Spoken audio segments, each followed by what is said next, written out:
This is a big one and something that I've been thinking about for a great deal of time. Why do men and women argue differently? And some people may say, well, we don't necessarily argue differently.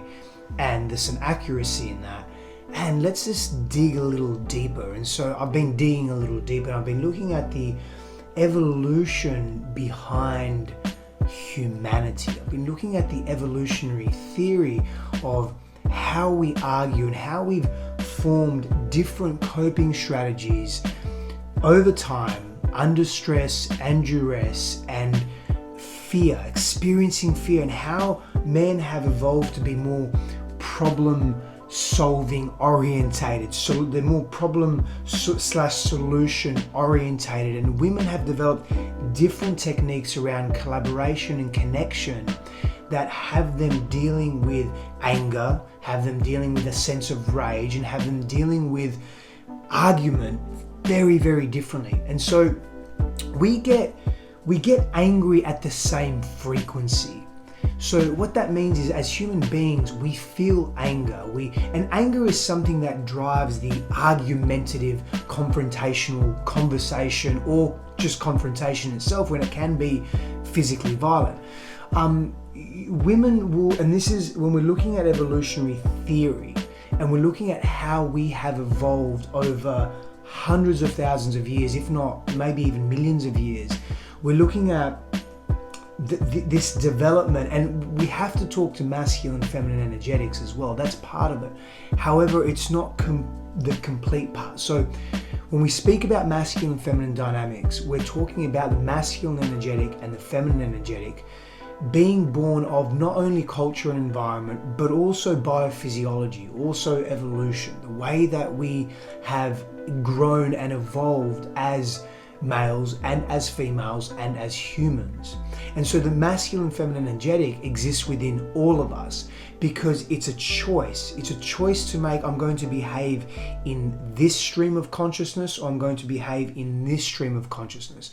And we have access to all of that. And so what we found, and what we will find, is that largely women will respond to powerlessness, injustice, irresponsibility of how other people are treated. Men will tend to respond to more obvious and immediate threats. And in doing so, they can potentially be more violent. They can potentially be more overtly and immediately aggressive. So again, we're starting to see these distinctions, right?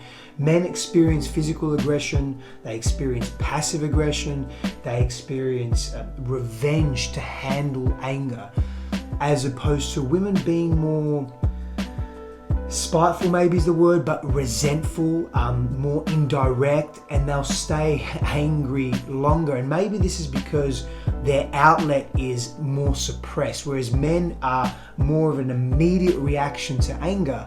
Women are not. And so that could be part of it.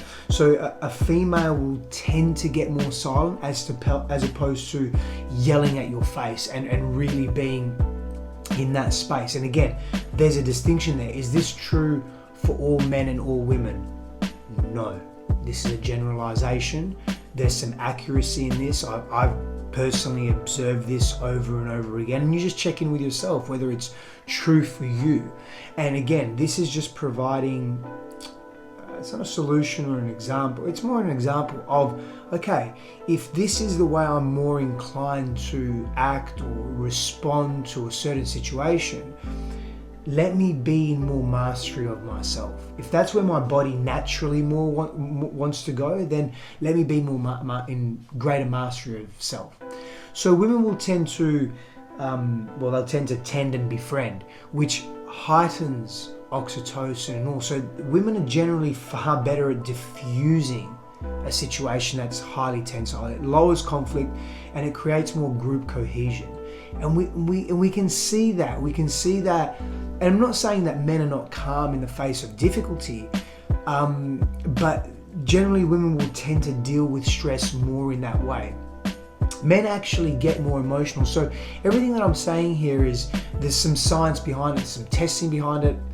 That doesn't mean that it's the only way. This is just insight into the male brain and the female brain and some of the unconscious drivers that we have. and that propel us towards certain tendencies.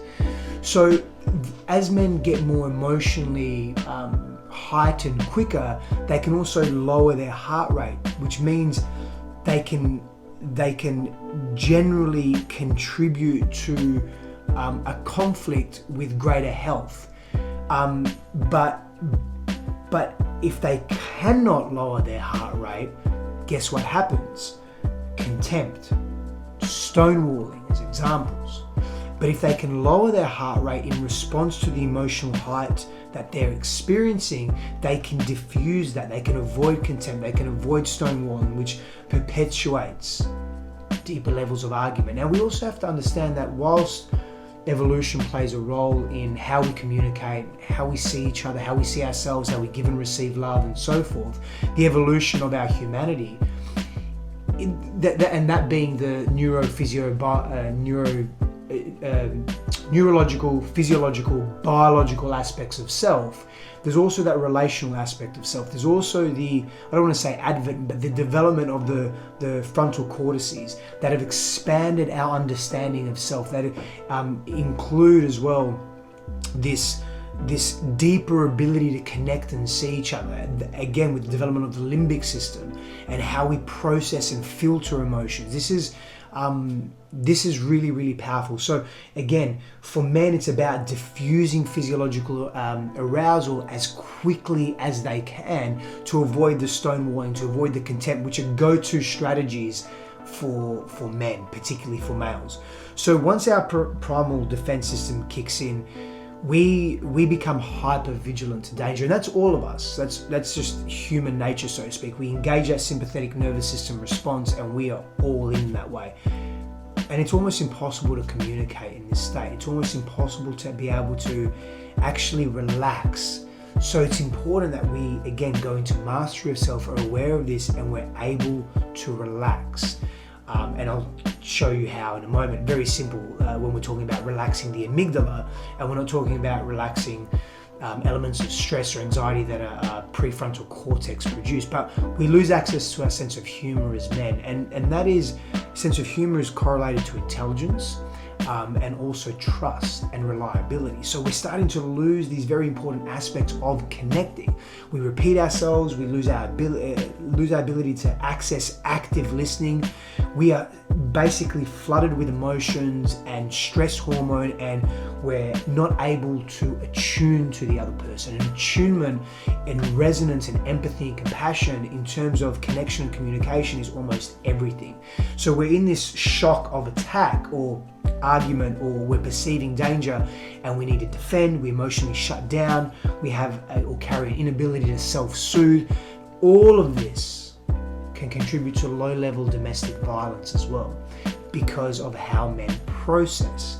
Now, I'm not making excuses for men or domestic violence in any capacity. It's just, can we begin to understand ourselves so that we can actively make changes? So men generally are more hypervigilant, and if you know that as a man, you can put measures in place to help self-soothe. You can put measures in place to help you understand yourself. So what happens is, because we're so hypervigilant, we become these very active protectors of ourselves and of our environment and of what we perceive that matters to us in that moment.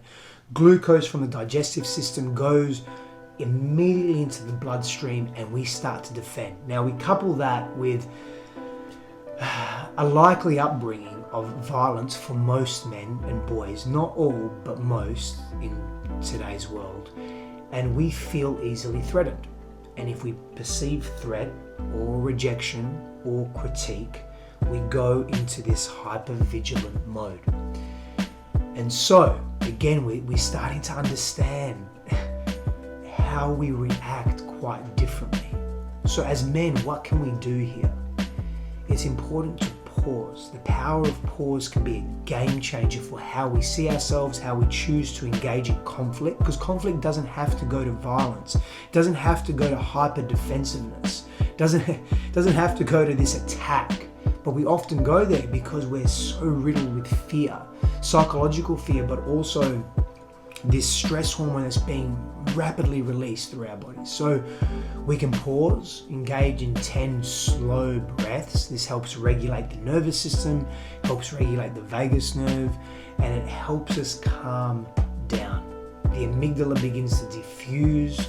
It then doesn't speak. The lateral nucleus of the amygdala and the central nucleus of the amygdala are not communicating with the adrenals and the rest of the body to release more stress hormone. We're calming down and we are behaving very, very differently. So let's talk a little bit about women now. Back to women again, and how the female brain and body deals with conflict, anxiety, stress, and so forth, and even argument. So women descended from females that could and would nurture babies, known as what I'm about to get into is known as the letdown effect. And they could down-regulate that tension very, very quickly, because tension disrupts the flow of breast milk. And that couldn't be risked because the environment was already so volatile. So everything that a female could do, and even a male could do to keep safe, we would do. We just learned different coping strategies and coping mechanisms. So women also are exceptional at creating social support networks.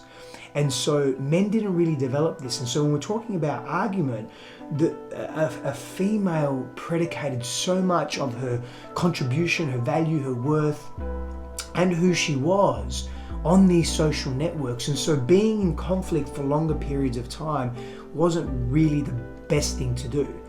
So this is where women would start to experience anger differently. Women go more internal, they withdraw, they glaze over, and this was their way of shutting down, whereas men would stonewall and leave the situation, leave the environment, sometimes very aggressively, to create space, and this was their way of dealing with perceived danger and the aggression that would arise.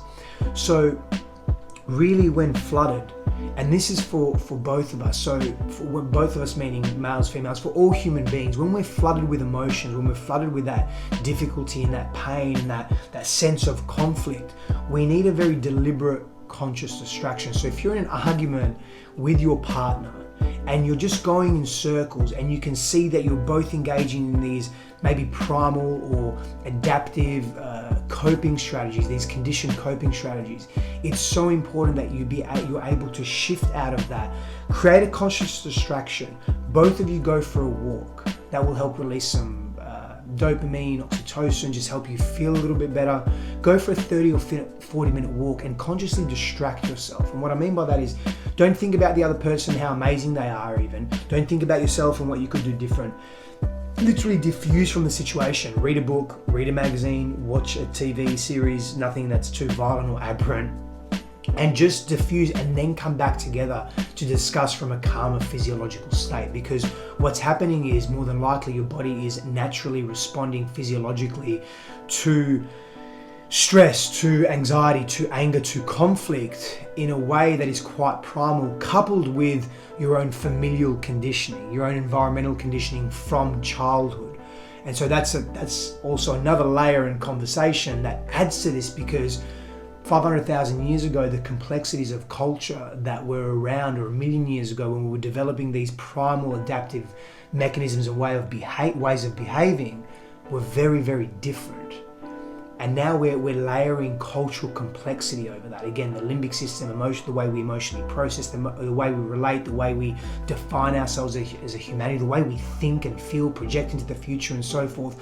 Life is very, very different now. And so there are many complexities that we don't know about, but I really feel there's some value here in dealing with conflict. So one of those are to calm down the amygdala, to calm down the physiology, is get into not so much deep breath, but slow rhythmic breath, and mindfulness. Be aware of what's happening in your environment. Squeeze your fingertips to come back into the present moment as you're slowly breathing. List and label the characteristics of at least 5 to 7 objects in your environment to bring you back into the present moment, and create that conscious distraction when you're having that argument or conflict, if you find yourself looping in that conflict. Because again, men will, when we are flooded with stress hormone, our ability to think and remember events also becomes distorted, particularly for men. And so we struggle to even engage in a conversation that can be meaningful because we're so tense. So we have to diffuse that, get into the physiology, shift that physiological state, and you'll feel so much better. Now, if you're struggling in your life with being in a relationship with someone that sees you, hears you, understands you, feels you, and that struggle is very real for you, take the assessment. Take the love block assessment. It will change your life. It will give you insight into who you are. Again, understanding ourselves and having that awareness gives us an opportunity to engage in mastery of making changes for our lives, in our lives, for the better and for those that are important to us. Power and blessings. I'll see you again soon.